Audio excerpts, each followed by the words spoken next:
This is Victor Conti here for all you elite athletes and others that are looking for a great night's sleep and accelerating healing and tissue repair. ZMA5, sweet dreams.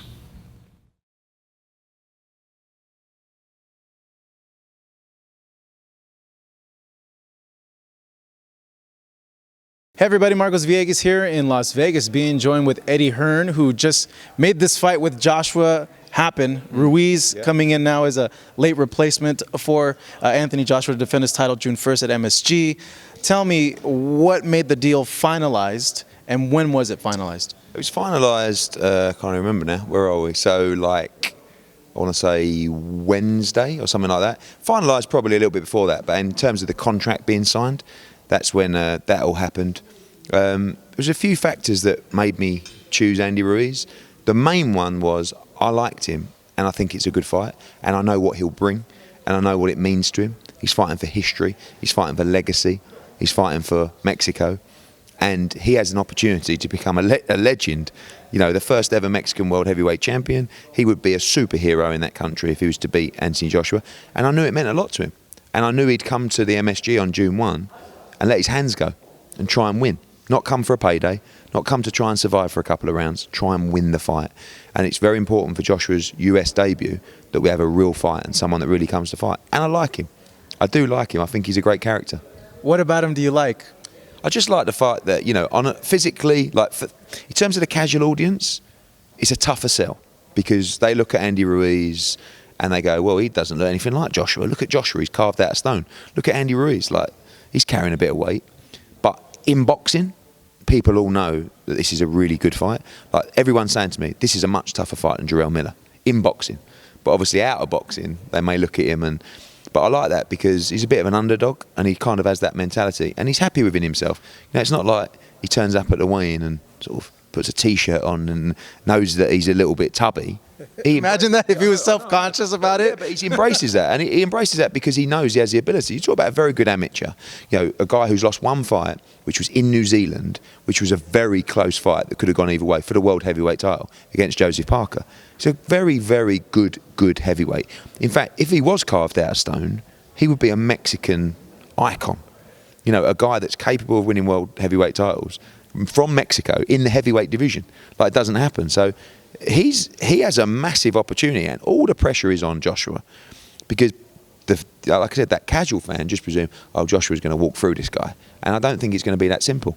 But do you still expect when they're in there the night of the fight but for Joshua to be dominant against Andy? He should be, but it's not a great style for him. It's a shorter guy with very fast hands that likes to come in, work on the inside, wing him over the top. He's basically he's very similar to Jarrell Miller in size and technique. He's just faster, quite a bit faster, which is never good for a heavyweight. But he will let his hands go. He may get knocked out doing it, but I want to see that rather than, like I said, some guy who's sort of out of his depth or a little bit shell-shocked. Like, this is a big occasion. This is Madison Square Garden. This is 20,000 people. This is the Unified World Heavyweight Championship. So you've got to have something about you to carry that confidence and belief once you get into the ring, because the Garden is a special place. Like, it can put the shivers up you. I mean, it puts the shivers up me as a promoter and a fan. So imagine what it does to the fighters. So you've got to have the right mindset, and I believe Andy has that mindset. I know when fights are announced, we always have like our gut feelings about how a fight will turn out because we're in boxing. We've seen a lot of fights. We've seen styles matched up with other styles. What was the gut feeling that you got when you really sat down and looked at Andy and Joshua? My gut feeling is that it's going to be a little bit hairy for 4, 5, 6 rounds. And what I mean by that is Ruiz trying to make these attacks on Joshua when he finds his way inside and lets his hands go. Joshua's going to be nervous. This is his first time fighting in America. It's a big platform for him. You know, he's normally fights in front of 80, 90,000, everyone patting him on the back, you're this, you're that, you're the man. Now he goes into America. There will be a lot of Brits there. There'll be a lot of Mexicans there as well. There's a lot of Mexicans in New York. And again, like, they're going to get behind this story. They always do. They get behind their man. So the pressure's really not just the quality of Ruiz, but the ability of Ruiz, but more importantly, the pressure of the new surroundings, the new venue, the new country, the new commission, the new time zones, you know, all this kind of stuff. So I think my gut feeling is that for 5 or 6 rounds, it's an absolute war, and then I believe Joshua will knock him out. Did you have any conversations with Al recently about making this fight? And how did those go, if you did? No, I didn't know. I spoke to Andy, and then he spoke to Al and the team. Luis de Cubas is a guy who works with Al, who's a good friend of mine. We've made a lot of fights together. Tom Brown also is Andy's promoter. Obviously, it would appear that he would have need the blessing of Al to make this fight, but I think Al has an obligation to let his fighters take huge opportunities like this, and a big payday as well. I don't think he was ever going to stand in the way of making this fight. And Andy's not Errol Spence yet. He's not Deontay Wilder. So I'm sure he spoke to Fox. Obviously, he just boxed on Fox the week before and said, "Look, this guy's had a huge opportunity. We need to let him take this opportunity." And you can't stop guys taking opportunities like this. For Ruiz, this is everything. And that's another reason why he forced this fight on me. He was one of the guys that I first thought he might work, and then he reached out to me, and then it was just bombardment, like, give it to me, give it. Did he keep texting and calling you? Yeah, and then eventually, then we said, look, let me speak to your team. But it was like, but it wasn't like. It was more like, I know I can beat him, and that was what intrigued me about it, because no one else was saying that. No one else was saying, please give me this fight. I know I can beat him. I know I can become world heavyweight champion. Everyone else was just saying, well, if it's this much, I'll take it. And Andy got a great deal, and I can't say it's not about the money. Of course, he's a fighter, but it's more than that to Andy Ruiz, and that was a big reason why we chose him.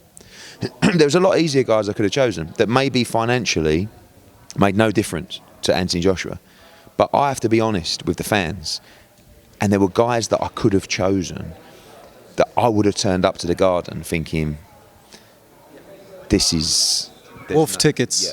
And I don't want that, because as much as I want the fans to get value for money, I want enjoyment. I want to be scared.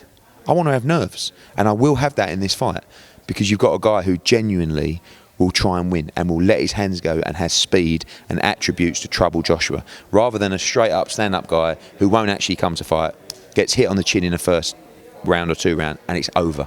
And there was a lot of guys who I could have chosen that would have happened. So I had to substitute physique for the truth. Do you know what I mean? And so what I'm saying is, I could have got you a guy who looked like an Adonis, and we could have sold the story, but I knew he weren't good enough. And I can't cheat you like that, I'm like, okay, this guy might be a little bit tubby, but he can really fight.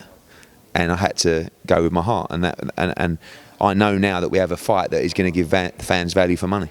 I wouldn't say he's tubby. I'd say he's like, he's tubby. Nah, dad bod. Dad bod. Me and him look very similar in a pair of shorts. Do you know what I mean? But he would knock me out in 30 seconds. That's the difference. And it's what it is. We have to educate those people about how good Andy Ruiz is. And when you it's easy because they interviewed Jesse Vargas this week. They interviewed Canelo. They interviewed Oscar, and everyone said, this kid can fight. Like, this is a real fight.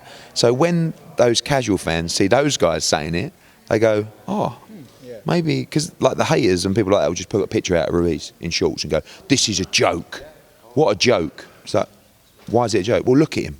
Yeah, but do you know anything about him? Like, have you seen him fight? Do you know his pedigree? Have you heard from the guy? No, but just look at him.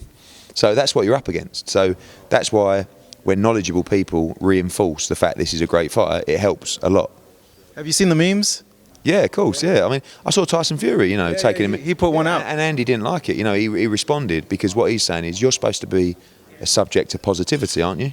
Like, now you're taking the mickey out of someone who's carrying a bit of weight. Like, you've come back from those problems and those demons. So you're sort of contradicting yourself. And he said, I'm just out here trying to achieve my dream. Can't you be happy for me? Rather than take the piss out of me. So, and I'm sure Tyson felt bad after that, because I know he's got a decent heart, and he probably thought, but he knows this is a real fight, but they don't want to tell you, because they want to criticise rather than actually be honest. Is there a rematch clause in case that Ruiz does? Yeah. So the second fight would have to take place again on DAZN. Yep. In the UK, not the US. Wherever we would, it's very standard for a voluntary defence, But listen, it would put Ruiz in a phenomenal position, because he'd be world heavyweight champion, and obviously financially in a great place. So, a a lot of these times, if you win the first fight, you're pretty confident about winning the second fight. So that's pretty standard.